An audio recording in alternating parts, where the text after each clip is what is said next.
Hi, my name is Scott Kelly, and I'm an astronaut aboard the International Space Station. What I'd like to show you today is where we sleep, and they are called crew quarters. And we have four here along the both walls, the ceiling, and the floor. And this is in Node 2 of the International Space Station. Mine is located on the ceiling right here, and I'd like to welcome you inside and show you around a bit.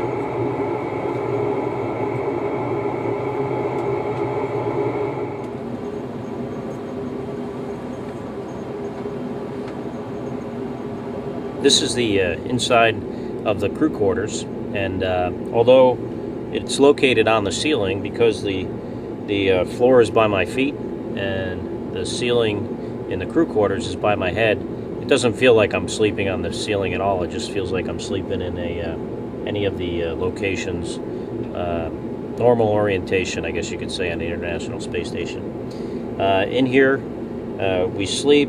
This is where we get our change clothes. We do brush our teeth and shave and those kind of things. We also take a little sponge bath. We don't have a shower here on board the International Space Station, so we have to use like a sponge bath.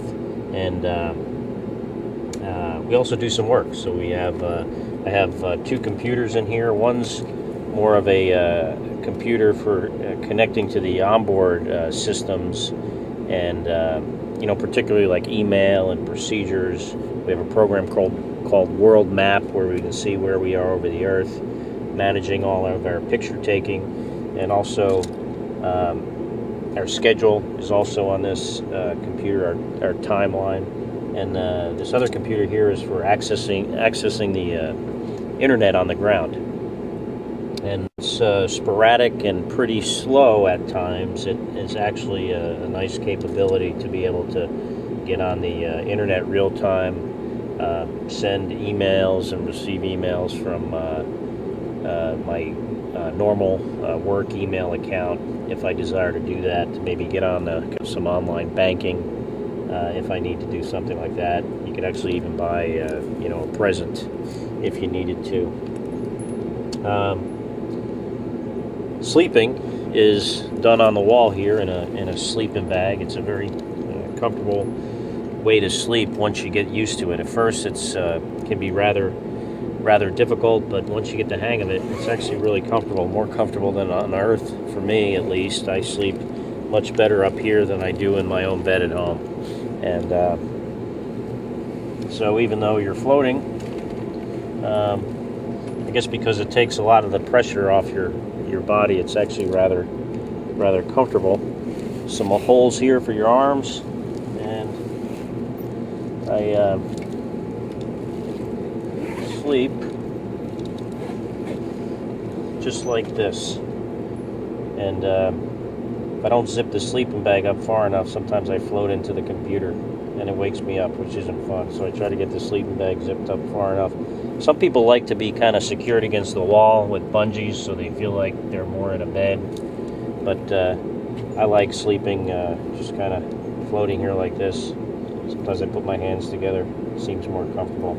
But it's a great way to sleep. I get easily 6 to 7 hours sleep on a good night, but if we're really busy, sometimes less, unfortunately. But like I said, better than I do on Earth. What else do we do in here? We have a telephone. It's kind of like a Skype phone. It's voice over IP. Basically just uses the computer, and as long as we have the proper satellite connection, we can call anyone on the Earth just using these Bose headsets and this microphone like this. Very very convenient.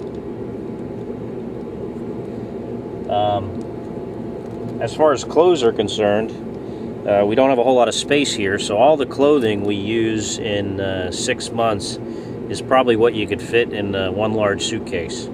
A shirt generally lasts you about a month, pants maybe 2 months, underwear, anywhere from 3 to 5 days, socks about a month, and workout gear about a month. But you know, it's really odd. For some reason, you don't feel like the clothes get that dirty. The environment's pretty nice up here, temperature, humidity-wise, so you don't really sweat in the clothing that you're wearing. And then you're not necessarily up against your body all the time because you're kind of floating inside of it. So it doesn't. I would never consider wearing a shirt or a pair of pants, shirt for a month or a pair of pants for 2 months at home, but for whatever reason up here it doesn't seem too bad. Also have some books. It's kind of nice to be able to read in space, something you don't really get to do on a shuttle mission. So I got a couple books here, one by one of my personal heroes, Ernest Shackleton, about his endurance expedition to the Antarctic, and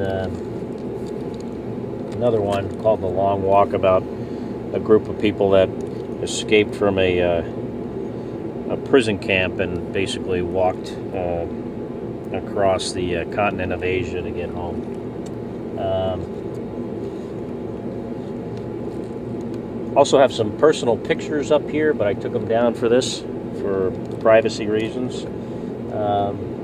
But in any case, I hope you enjoyed the tour here and kind of got a sense for what it's like in our living quarters aboard the International Space Station. Thank you.